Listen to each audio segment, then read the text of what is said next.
దేవుని స్తోత్రం. హల్లెలూయా. మరి 2025 సంవత్సరం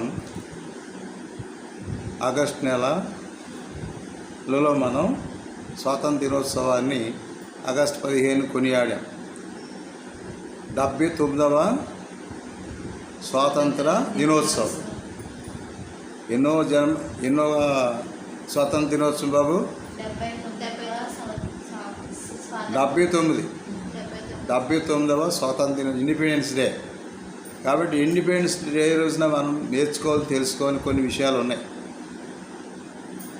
భారతదేశం అంతా స్వాతంత్రం వచ్చింది అని సంతోషిస్తున్నాం, కానీ పరిపూర్ణమైన స్వాతంత్రాన్ని మనం అనుభవించాలి. అది ఎప్పుడు అంటే దేవుని గురించి ఆలోచన కలుగున్నప్పుడు, సత్యాన్ని గురించి ఆలోచించినప్పుడు మరి స్వాతంత్ర దినోత్సవాన్ని మనం సంతోషంగా కొనియాడుకున్నట్టే. అంతే, ప్రతి ఒక్కరూ స్వేచ్ఛ, సంతోషాన్ని, ఆనందాన్ని అనుభవించడమే స్వాతంత్ర దినోత్సవం యొక్క గొప్పతనం. అలాగే మనం చూసినట్లయితే ఈ సందర్భంలో దేవుని వాక్యం ఏం చెప్తుందో చూద్దాం. 2వ కొరింథీ పత్రికలో మనం 3వ అధ్యాయం 17లో పరిశుద్ధుడైన పౌలు ఏం చెప్తున్నాడు చూద్దాం. నిజమైన స్వాతంత్రాన్ని మనం అనుభవించాలంటే ఏంటి, దాంట్లో ఉన్న సారాంశాన్ని 2వ కొరింథీ పత్రికలో 3వ అధ్యాయం 17 వచ్చింది, చదవండి. ప్రభువే ఆత్మ, ప్రభు యొక్క ఆత్మ ఎక్కడ ఉండునో అక్కడే స్వాతంత్రం ఉండును. అదే ఆధ్యాత్మిక జీవితం చింతన కలిగి ఉన్న వాళ్ళ మధ్యలో నిజమైన స్వాతంత్రం అంటే, స్వాతంత్రం అంటే స్వేచ్ఛ.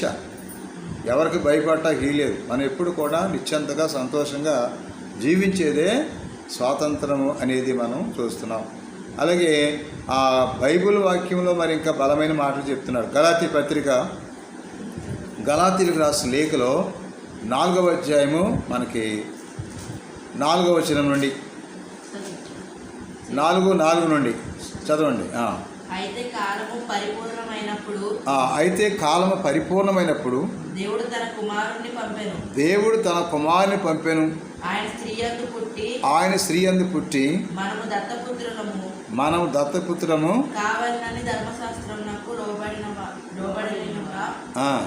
లోబడిన వారిని విమోచించుటకై అది. కాబట్టి లోబడిన వారు ఆయన అంటే ఇక్కడ అర్థం ఏంటంటే ధర్మశాస్త్రానికి లోబడ్డాడు అంటే మానవ జీవితంలో అనుభవించేటువంటి ప్రతిదాన్ని ఆయన భరించటానికి ఆయన మరి కన్యగర్భంలో కాలం పరిపూర్ణమైనప్పుడు దేవుడు మన మధ్యకు వచ్చాడు. దేవుని స్తోత్రం. అందుకే యేసుప్రభువు అంటే దయామయుడు, కరుణామయుడు, ఆయన విమోచకుడు. అందరిని కూడా పాప భారాలను కూడా మోసి ఆయన శిలువ పైన ఆయన బలియాగం అయిపోయాడు.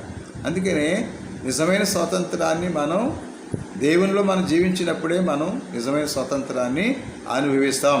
అలాగే గలాతీలకు రాసిన లేఖలో 5వ అధ్యాయం 1వ వచనం. గలాతీలు రాసిన లేఖ 5:1. ఈ స్వాతంత్ర్యము అనుగ్రహించి క్రీస్తు మనలను స్వతంత్రులుగా చేసి ఉన్నాడు. కాబట్టి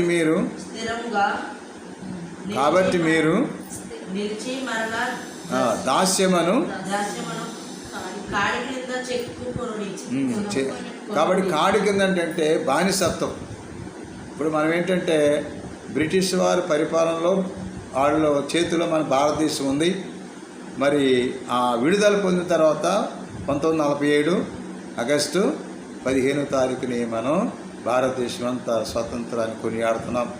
అలాగే నాడు ఆ భారతీయులు ఏ విధంగా అయితే స్వతంత్ర దినోత్సవం కొనియాడుతున్నారో అలాగే ఆది నుండి మనిషిని వెంటాడే పాపము నుండి విడుదల చేయటానికి యేసుప్రభు ఈ లోకానికి వచ్చి ఉన్నాడు. అందుకే పాప భారాన్ని ఆయన మోస్తున్నాడు. భారాన్ని మోసి ఆయన శిలువ పైన బలియాగం అయ్యి మన సంపూర్ణమైన స్వాతంత్రాన్ని ఆ ప్రభు దయచేశాడు. అందుకే యోహాను సువార్త 1వ అధ్యాయంలో, యోహాను సువార్త 1 అధ్యాయం 29వ వచనానికి వెళ్ళినట్టయితే బప్తిస్మ యోహాను యేసు ప్రభుని చూసి అంటున్నాడు. ఏమని? యేసయ్యను చూసి అంటున్నాడు ఆయన, ఇదిగో లోక పాపం మోసుకొని పోవు దేవుని గొర్రెపిల్ల. యోహాను 1వ అధ్యాయం యోహాను సువార్త 1:29 ఈ మాట వ్రాయబడింది. చదవండి. మరునాడు యోహాను యేసు తన యొద్దకు రాగా చూసి ఇదిగో లోక పాపమును మోసుకొని పోవు దేవుని గొర్రెపిల్ల నా వెనుక ఒక మనుష్యుడు వచ్చుచున్నాడు, ఆయన నాకంటే ప్రముఖుడు. చాలు. కాబట్టి ఇదిగో లోక పాపాలు మోసుకుని పోవు. అది కాబట్టి ఆయన ఏం మోయటానికి వచ్చాడు? లోక పాపాలు అంటే అర్థము, లోకం అంటే మనుషులు చేసిన పాపాలని ఆయన మోయటానికి ఈ లోకానికి వచ్చాడు. ఆయన జన్మించాడు, జీవించాడు, మరణించాడు, చివరికి ఆయన శిలువ పైన చనిపోయి మనల్ని విమోచించాడు. అందుకనే తరతరాలకు వెంబడించేటువంటి పాప భారం, ఆదామములు చేసిన ఆ పాప ఫలితముగా మనిషికి సంక్రమించింది ఏంటంటే మరణం. దాన్ని విడుదల చేయడానికి యేసు ప్రభు శిలువ పైన మరణించి మనకి విమోచన ప్రసాదించాడు. దేవుని స్తోత్రం. హల్లెలూయా. అందుకే నాడు మన భారతదేశం అంత సంతోషానికి కారణం ఏం జరిగిందని? విడుదల. ఏం జరిగింది? విడుదల. దాన్ని విమోచన, దాన్ని మనం విడుదల అంటున్నాం. అందుకనే ప్రభు మనుషుల్ని బాధ కలుగజేసే ఏదైతుందో దాన్ని విడుదల చేయటానికి, మంచి రోజులు ఇవ్వటానికి మనకి ప్రభు వచ్చాడంటూ లోకాసు వార్తలో రాయబడింది. లోకాసు వార్త 4వ అధ్యాయంలో 18వ వచనం. లోకాసు వార్త 4వ అధ్యాయము 18లో 4:18, 4వ అధ్యాయం 18వ వచనంలో అక్కడ మనం చూసినట్టయితే ప్రభు ఆత్మ నా మీద ఉన్నది, బీదలకు సువార్త ప్రకటించుటకు ఆయనను అభిషేకించను, చెరలున్న వారికి విడుదలను, గుడ్డివారికి చూపుని ప్రకటించుటకును, నలిగిన వారిని విడిపించుటకును ప్రభు హితవత్సరమని ప్రకటించుటకు ఆయన నన్ను పంపినాడు. అది ఎందుకు వచ్చాడు యేసు ప్రభు? యేసుక్రీస్తుగా ఎందుకు వచ్చాడు? మానవతారాన్ని కన్యగర్భంలో ఎందుకు అవతరించాడంటే ఇన్ని బాధలు మనిషిని పట్టి పీడిస్తున్నాయి. అందుకని నలిగిపోయిన మనసులు, చెరలో ఉన్న వారికి విడుదల. చాలామంది నాకు చెర అనుభవిస్తున్నాం అంటున్నారు. ఏమా? ఒక ఆయన అన్నాడు, నా భార్య నాకు ముళ్ళకంచిగా తయారైంది అన్నాడు. ఏ కంచి? ముళ్ళకంచిలాగా అన్నాడు. ఆ ముళ్ళకంచి కూడా కావాలిగా అన్నా నేను. అవును కదా. ఇల్లు కట్టిన చుట్టూ ప్రహరికి ముళ్ళకంచులు ఉపయోగించేవాడు ఇదివరకు. ఇప్పుడు గోడలు కడుతున్నారు కానీ ఏమా అనే విషయం ఏదైనా ఇక్కడ మనం చూస్తున్నాం. భారం, కష్టం, విడుదల, ఈ విమోచన అన్నీ కూడా మనం యేసు ప్రభులో సంతోషాన్ని కలిగి ఉంటాం. దేవుని స్తోత్రం. ఫిలిప్పీ పత్రిక 4వ అధ్యాయం 4వ వచనంలో, ఫిలిప్పీలకు రాసిన లేఖలో యేసుక్రీస్తులో నిజమైన సంతోషం, నిజమైన ఆనందం, నిజమైన స్వాతంత్రం ఉందని పరిశుద్ధుని పౌలు చెప్తున్నాడు. ఫిలిప్పీ పత్రిక 4వ అధ్యాయం 4వ వచనంలో 4వ అధ్యాయం 4లో ఏమో చెప్తుందంటే, ప్రభువులో మీరు ఆనందించండి. మరలా చెప్తున్నాను, ఆనందించండి అంటున్నాడు పౌలు. ఫిలిప్పీ 4:4 ఫిలిప్పీ పత్రిక ఫిలిప్పీలకు రాసిన లేఖలో 4వ అధ్యాయం 4వ వచనం, ప్రభునందు ఆనందించుడి. మరలా చెప్తున్నాను, ఆనందం. ఎంత గొప్ప మాట అది. అందుకే మనం ప్రార్థించినప్పుడు, వాక్యం చదివినప్పుడు, సన్నిధికి వెళుతున్నప్పుడు, దేవాలయంకి వెళ్తున్నప్పుడు, కానుకిచ్చినప్పుడు, దేవుడు చేసిన మేలు తలంచుకున్నప్పుడు మనకి ఏం మిగులుతుందంటే ఆనందం.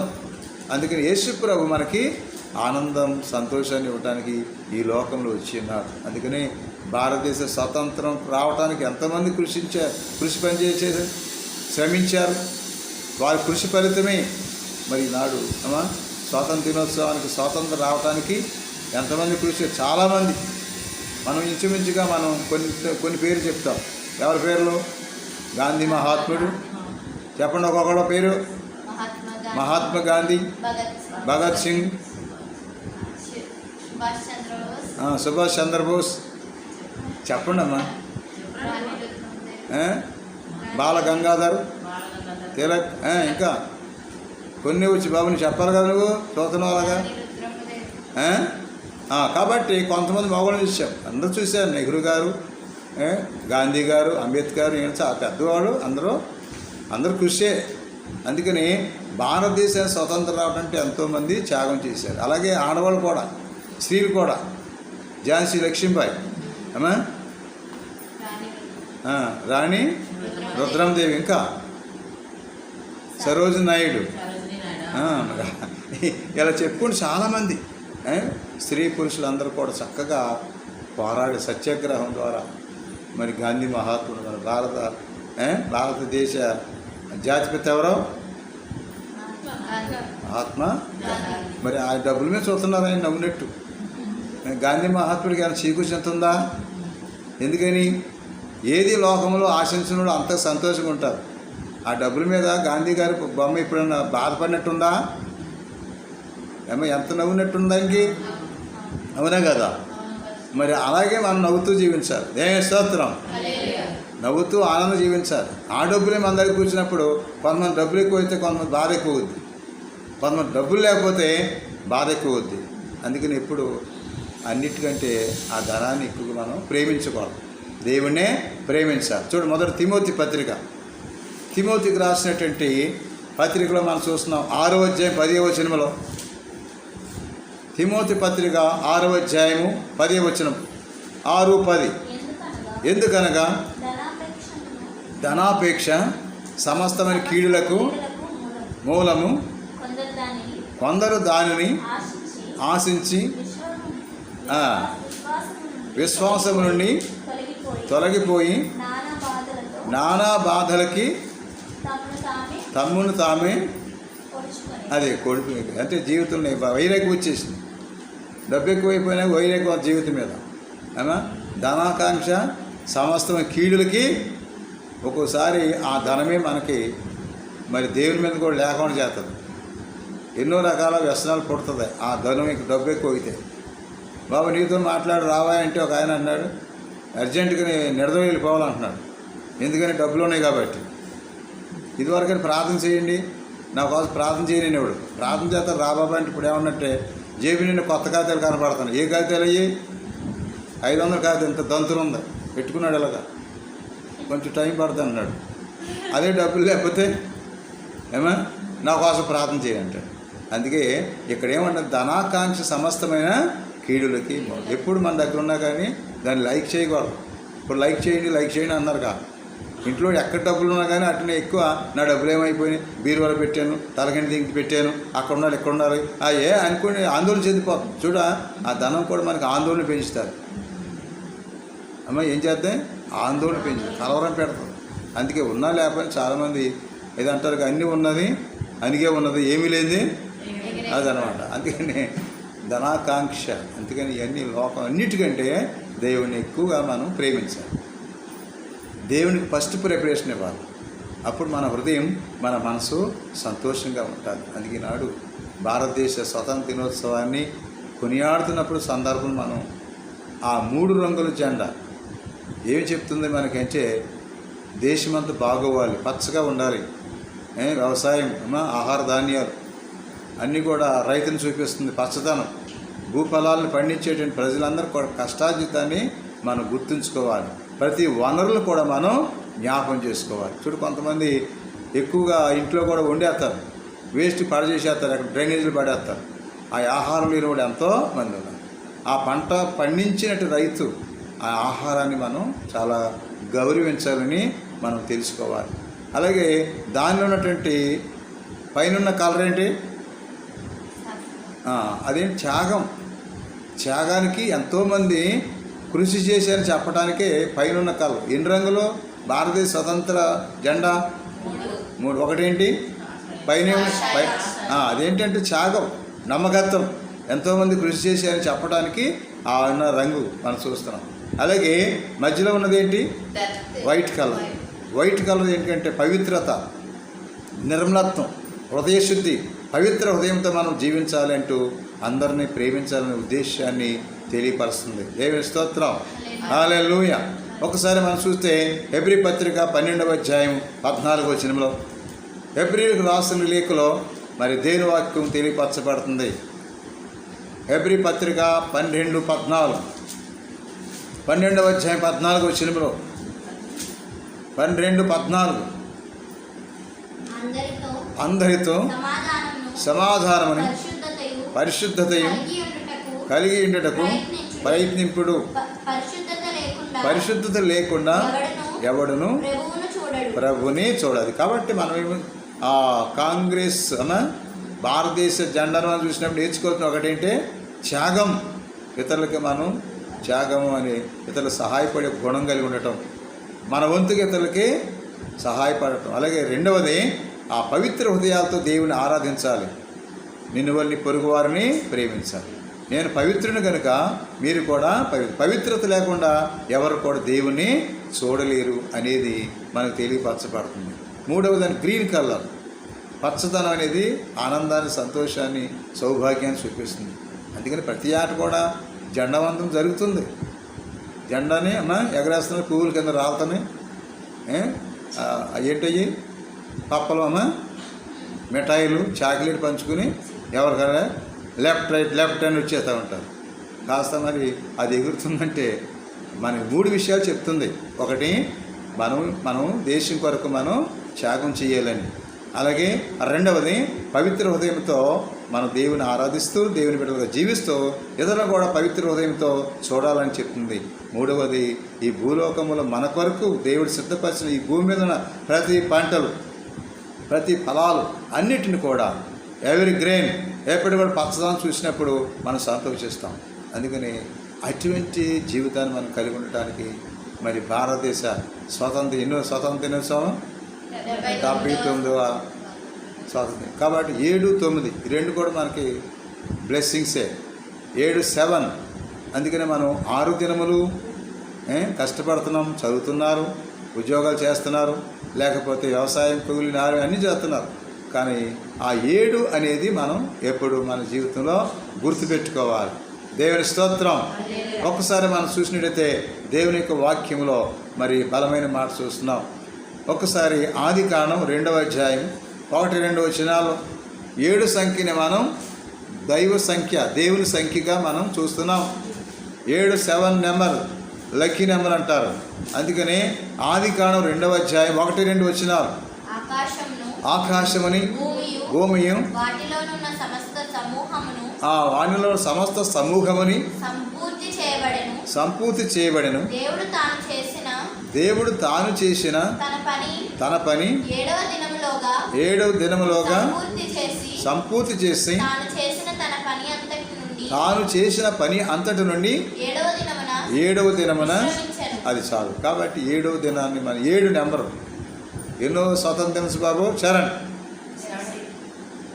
ఎన్ని 79. 7 అంకెకు చెప్తున్నాను. ఇప్పుడు ఆదిలో దేవుడు 6 దినములు పనులు ముగించుకుని 7వ దినాన్ని ఆయన పవిత్రపరిచాడు.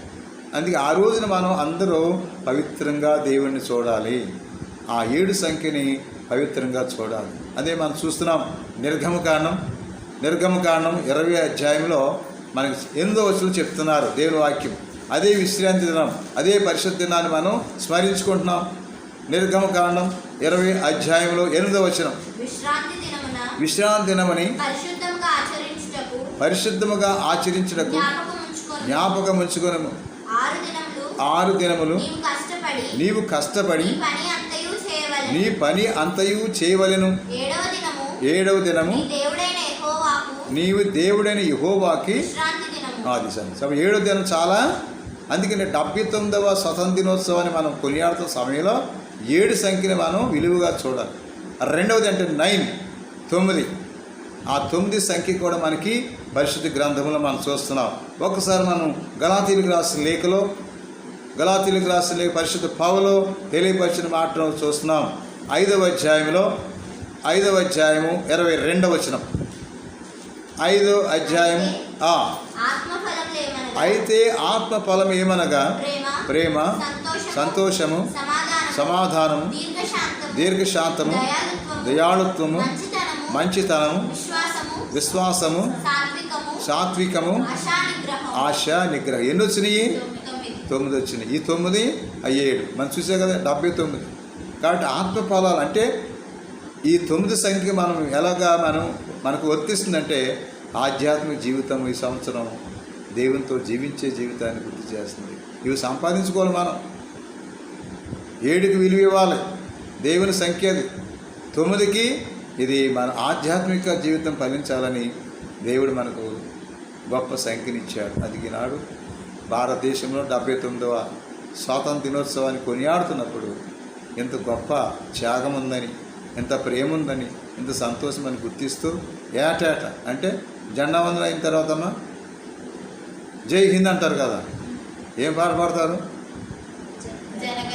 జనగణమన. తర్వాత ఉంది ఈ 2 పాటలు పాడేసి మెదలకుండా ఎవరి కాళ్ళు చప్పలు కొట్టుకుని మాస్టర్లు అక్కడ ఇచ్చిన వాడు పప్పలు తీసుకున్నామా ఏమైనా తీశారు? మీకు పెట్టారు? మీకు ఏం పెట్టారు చెప్పండి? చాక్లెట్లా లేకపోతే మిఠాయా?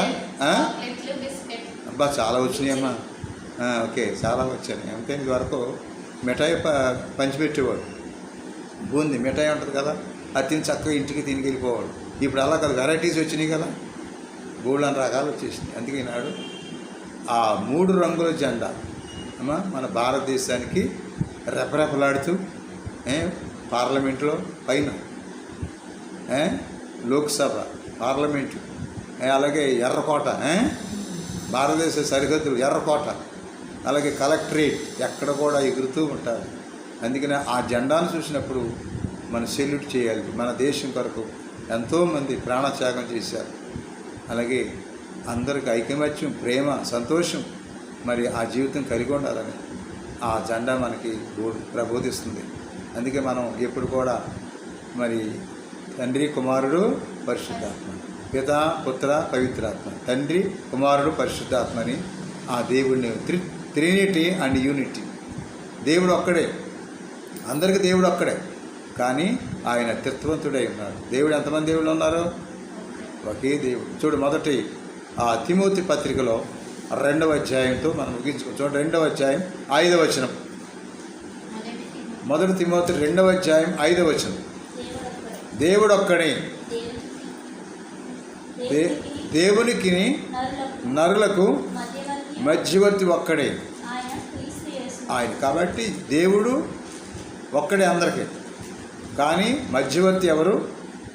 యేసు ప్రభు. నేనే మార్గం, సత్యం, జీవమైన అన్నాడు. అందుకే బలమైన మాట ఆ దేవుని స్మరించుకుంటూ. అందుకనే ఆ 3 రంగుల జెండాను చూసినప్పుడు దీని వెనుక ఎంతో శ్రమ ఉంది. అలాగే మన భారతదేశం ఎప్పుడు కూడా ఐక్యతలో, ప్రేమలో, మరి అన్ని సౌభాగ్యాలతో, సంతోష ఆనంద భాగ్యాలతో, అలాగే అందరికీ ఏమి కలిగి ఉండాలి? ప్రేమ కలిగి ఉండాలి. ఆ 3 రంగుల జెండాకి ఒక కర్రకి ఏమో పైన ఒకటే కదా, 3 రంగులు ఎగురుతూ ఉంటాయి.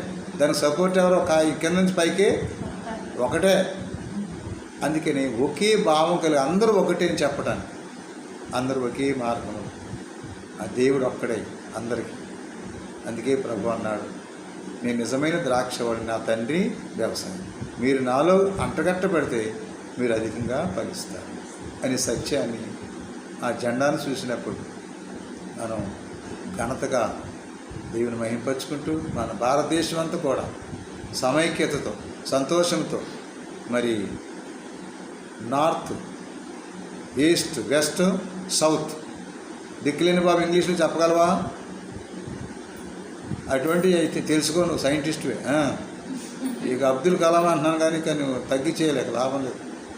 చెప్పు ఇంగ్లీష్లో. తెలుగులో వచ్చా అమ్మా? శృతిని చెప్పు. తెలుగులో చెప్పలేదు.